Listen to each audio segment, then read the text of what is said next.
Today we are going to learning about chapter 4 excretion part 1. Excretion అంటే ఏంటి?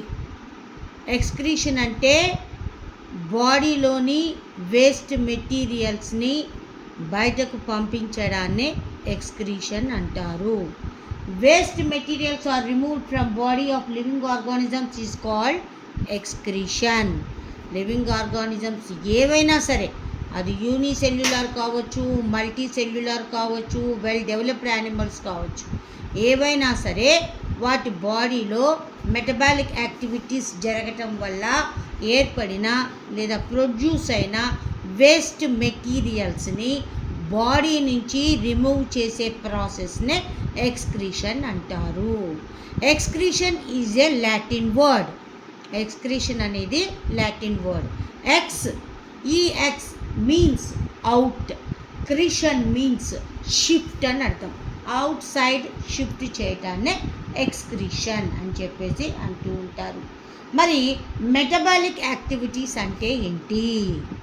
Metabolic activities అంటే anabolic యాక్టివిటీస్ని, catabolic యాక్టివిటీస్ని రెండింటిని కలిపి మెటబాలిక్ యాక్టివిటీస్ అంటారు. ఎనబాలిక్ యాక్టివిటీస్ అంటే 2-3 సబ్స్టాన్సెస్ కలిసి కొత్త సబ్స్టాన్స్ని ప్రొడ్యూస్ చేయటాన్ని, కొత్త సబ్స్టాన్స్ని ఏర్పరచడాన్ని ఏమంటారు అంటే ఎనబాలిక్ యాక్టివిటీస్ అంటారు. మరి కెటబాలిక్ యాక్టివిటీస్ అంటే ఏంటి? కెటబాలిక్ యాక్టివిటీస్ అంటే ఒక సబ్స్టాన్స్ బ్రేక్ డౌన్ అయ్యి వేరే సబ్స్టాన్స్ని ఏర్పరచడాన్ని, ఫామ్ చేయడాన్ని కెటబాలిక్ యాక్టివిటీస్ అంటారు. ఇక్కడేమో మ్యానుఫ్యాక్చరింగ్ జరుగుతుంది, ఇక్కడేమో బ్రేక్ డౌన్ అవుతుంది. ఈ రెండింటిని కలిపే మెటబాలిక్ యాక్టివిటీస్ అని చెప్పేసి. ఎక్స్క్రీటరీ సబ్స్టాన్సెస్ ఏంటి బాడీలో ఉండేవి అంటే carbon dioxide, water, nitrogenous compounds, ఇవన్నీ కూడా ఎక్స్క్రీటరీ సబ్స్టాన్సెస్ కిందకు వస్తాయి. మరి ఈ నైట్రోజినస్ కాంపౌండ్స్ ఏంటి అన్నది చూద్దాం. Ammonia, urea, uric acid, bile pigments, excess salts, ఇవన్నీ కూడా నైట్రోజినస్ కాంపౌండ్స్ కిందకు వస్తాయి. వీటిల్లో ఈ అమ్మోనియా అనేది మోస్ట్ పాయిజనస్ నైట్రోజినస్ కాంపౌండ్గా మనం చెప్పవచ్చు.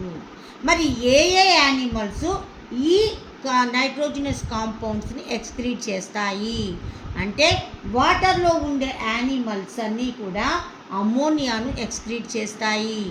ఎర్త్ మీద ఉండే యానిమల్స్ అన్నీ కూడా యూరియాని ఎక్స్క్రీట్ చేస్తాయి. అటు ఎర్త్ మీద, ఇటు వాటర్లో, రెండింట్లో కూడా ఉండే యానిమల్స్, ఉన్న లివింగ్ ఆర్గానిజమ్స్ దేన్ని ఎక్స్క్రీట్ చేస్తాయి అంటే యూరిక్ యాసిడ్ని ఎక్స్క్రీట్ చేస్తాయి. ఇక ఈ బైల్ పిగ్మెంట్స్ అంటే ఇవి ఎక్కడ ఉంటాయి అంటే లివర్ నుంచి ఎక్స్క్రీట్ చేస్తాయి. ఎక్సెస్ సాల్ట్స్ మన బాడీలో ఉంటాయి అన్నమాట. అయితే వాటర్ బ్యాలెన్స్ చేసేదాన్ని ఏమంటారు అంటే ఆస్మోసిస్ అంటారు. మరి ఈ సాల్ట్లో ఉండే అయాన్స్ని అయానిక్ బ్యాలెన్స్ చేయడాన్ని ఏమంటారు అంటే హోమియోస్టాసిస్ అని చెప్పేసి అంటూ ఉంటారు. ఆస్మోసిస్కి, హోమియోస్టాసిస్కి ఇంకా ఎక్స్క్రీషన్, ఈ మూడు కూడా చాలా రిలేటెడ్గా ఉంటాయి. ఆస్మోసిస్ అంటే వాటర్, బాడీలో ఉన్న వాటర్కి ఎన్విరాన్మెంట్లో ఉన్న వాటర్ని బ్యాలెన్స్ చేయడాన్ని ఆస్మోసిస్ అంటారు.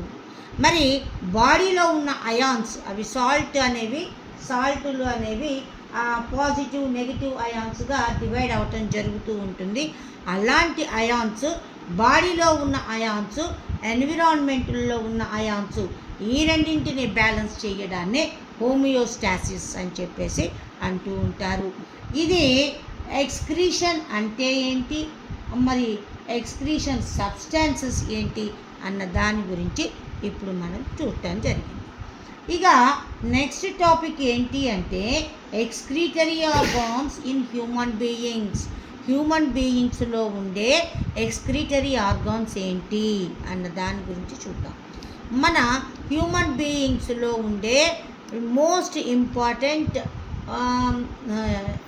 ప్రైమరీ ఎక్స్క్రీటరీ ఆర్గాన్ ఏంటి అంటే కిడ్నీస్ అని చెప్తారు. ఇక రిమైనింగ్ ఆర్గాన్స్ని సెకండరీ ఎక్స్క్రీటరీ ఆర్గాన్స్ అని చెప్పేసి అంటారు. అవి ఏంటి అంటే lungs, skin, liver, large intestine, తర్వాత సెలైవా, టియర్స్, ఇవన్నీ కూడా సెకండరీ ఆర్గాన్స్గా మనం సెకండరీ ఎక్స్క్రీటరీ ఆర్గాన్స్గా మనం చెప్పవచ్చు. ఈ ప్రైమరీ ఎక్స్క్రీటరీ ఆర్గాన్ కిడ్నీస్ గురించి మనం నెక్స్ట్ క్లాస్లో మనం చూద్దాం. ప్రజెంట్ ఈ ఆర్గాన్స్ ఏంటి, ఈ ఆర్గాన్స్ ఏమేమి ఎక్స్క్రీట్ చేస్తాయి అన్న దాని గురించి ఒక్కసారి అబ్జర్వ్ చేద్దాం. ఈ లంగ్స్ ఏం చేస్తాయి అంటే మన బాడీ నుంచి కార్బన్ డైఆక్సైడ్ని, వాటర్ వెపర్ని ఎక్స్క్రీట్ చేయటం జరుగుతూ ఉంటుంది. ఇక నెక్స్ట్ సెకండ్ వన్ ఏంటి అంటే స్కిన్. ఈ స్కిన్లో 2 టైప్స్ ఆఫ్ గ్లాండ్స్ ఉంటాయి. ఒకటి sweat glands, 2 sebaceous glands. Sweat glands నుంచి ఏమొస్తుంది అంటే స్వెట్ రావటం జరుగుతుంది. ఈ స్వెట్లో ఏముంటుంది అంటే వాటరు మరియు సాల్ట్స్ అనేవి ఉంటాయి. ఇక నెక్స్ట్ ఇంకొకటి ఏంటి అంటే సెబేషియస్ గ్లాండ్స్. వీటి నుంచి సెబమ్ అనేది రిలీజ్ అవుతుంది. ఈ సెబంలో ఏముంటుంది అంటే హైడ్రోకార్బన్స్, ఫ్యాటీ యాసిడ్స్ ఉంటాయి. ఇట్లా స్కిన్ నుంచి వాటరు, సాల్ట్స్, తర్వాత హైడ్రోకార్బన్స్, ఫ్యాటీ యాసిడ్స్ వీటిని ఎక్స్క్రీట్ చేయటం జరుగుతూ ఉంటుంది. ఇంకా నెక్స్ట్ ఆర్గాన్ ఏంటి అంటే లివర్. మరి లివర్ ఎట్లా పనిచేస్తుంది ఎక్స్క్రీటరీ ఆర్గాన్గా అంటే మనం బ్లడ్ చూద్దాం. బ్లడ్లో మనకి white blood cells, red blood cells అనేవి ఉంటాయి. ఈ రెడ్ బ్లడ్ సెల్స్ని ఏమంటారు అంటే ఎరిథ్రోసైట్స్ అంటారు. వైట్ బ్లడ్ సెల్స్ని ఏమంటారు అంటే ల్యూకోసైట్స్ అని చెప్పి అంటారు. ఈ రెడ్ బ్లడ్ సెల్స్ యొక్క లైఫ్ స్పాన్ అంటే జీవితకాలం ఎంత ఉంటుంది అంటే 120 days వరకు అవి లైఫ్ని జీవించి ఉండటం జరుగుతుంది. ఆర్బీసీ యొక్క లైఫ్ స్పాన్ 120 days. ఈ 120 days అయిన తర్వాత ఇవన్నీ కూడా ఎక్కడికి చేరుకుంటాయి అంటే లివర్కి చేరుకుంటాయి. ఆ లివర్ వాటిని డెస్ట్రాయ్ చేయటం జరుగుతూ ఉంటుంది. తర్వాత ఈ లివర్ ఆర్బీస్ అన్నిటిని కూడా డెస్ట్రాయ్ చేస్తుంది లివర్. ఈ లివర్లో బైల్ జ్యూస్ అనేది ఉంటుంది. ఈ బైల్ జ్యూస్ ఏం పని చేస్తుంది, దాంట్లో ఎలాంటి ఎంజైమ్స్ ఉండవు, కానీ డైజెషన్లో అది ఫ్యాట్స్ని డైజెషన్ చేస్తుంది. దాన్నే మనం ఎమల్సిఫికేషన్ అని కూడా అంటాము. ఇది మనం డైజెస్టివ్ సిస్టంలో చూసాము. అయితే ఈ లివర్ ఏం చేస్తుంది అంటే ఈ ఆర్బీసీని మొత్తాన్ని డెస్ట్రాయ్ చేస్తుంది.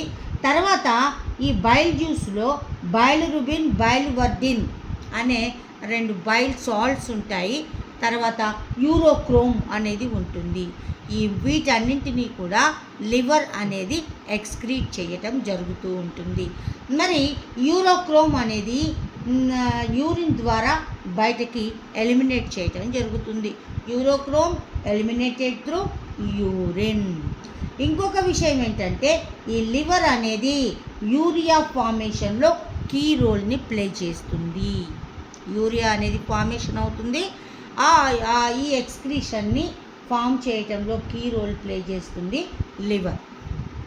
ఇక నెక్స్ట్ వన్ ఏంటి అంటే లార్జ్ ఇంటెస్టైన్.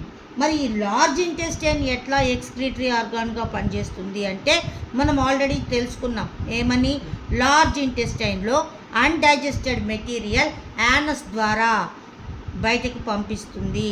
లార్జ్ ఇంటెస్టైన్ ఎలాంటి డైజెషన్ని చెయ్యదు అని మనం తెలుసుకున్నాం.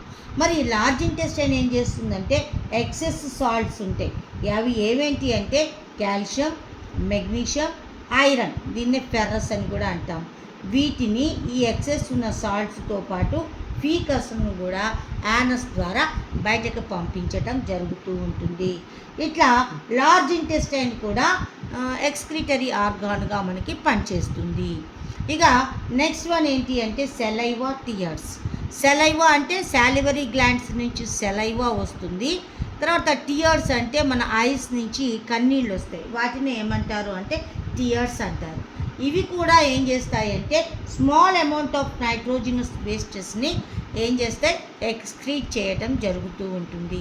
మీరు జనరల్గా అబ్జర్వ్ చేయండి, బాగా ఏడ్చినప్పుడు ఆ కన్నీళ్ళు మనం నోట్లోకి మింగినప్పుడు ఉప్పగా ఉంటుంది. అంటే స్మాల్ అమౌంట్ ఆఫ్ సాల్ట్స్ కూడా ఈ టీయర్స్ ద్వారా ఎక్స్క్రీట్ చేయటం అనేది జరుగుతూ ఉంటుంది. ఇది excretory organs in human beings అని మనం చెప్పవచ్చు. ఇక మనం ఒక్కసారి ఎక్స్క్రీటరీ ఆర్గాన్స్ ఏంటి? ఇవి కిడ్నీస్ ప్రైమరీ ఎక్స్క్రీటరీ ఆర్గాన్, ఇవి లంగ్స్, ఇది స్కిన్, ఇది లివరు, ఇవి ఇంటెస్టైన్. ఇవి 4 కూడా సెకండరీ ఎక్స్క్రీటరీ ఆర్గాన్గా పనిచేస్తాయి. మరి మిగిలిన యానిమల్స్లో ఏ ఎక్స్క్రీటరీ ఆర్గాన్స్ ఉంటాయి అన్న దాని గురించి ఇప్పుడు మనం చూద్దాం.